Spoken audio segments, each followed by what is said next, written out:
Tino ya pamberi penyu Baba, ne moyo ya kazi nini pisa takazimuza maoko edu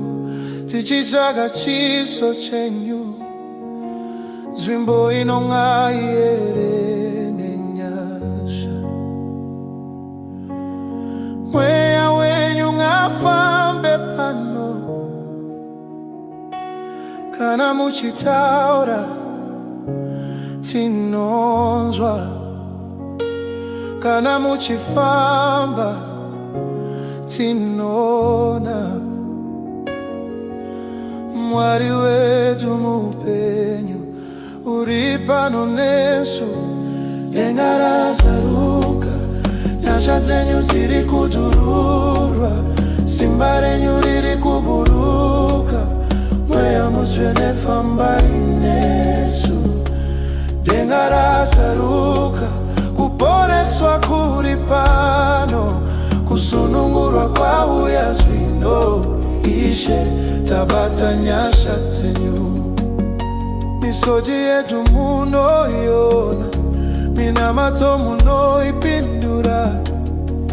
makavimbisa musinganyepi shoko renyu rinomira zvisungo zviri kuputsika usungwa hwevi kupera tinodana zita renyu Jesu zita rine simba pakunamata kwedu moto unoburuka denga razaruka nyasha dzenyu tiri kudururwa simba renyu riri kuburuka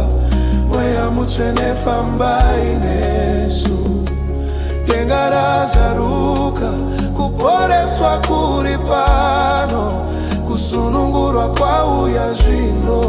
Ishe tabata nyasha dzenyu dururai dururai Ishe dururai simba renyu tinoshuvira kuonekwa kwenyu tinoshuvira kubata moto moyo yedu yakazaruka upenyu wedu tinokupai moto ngauburuke mbiri yenyu ng'aizate zita ra Jesu ng'arikudzwe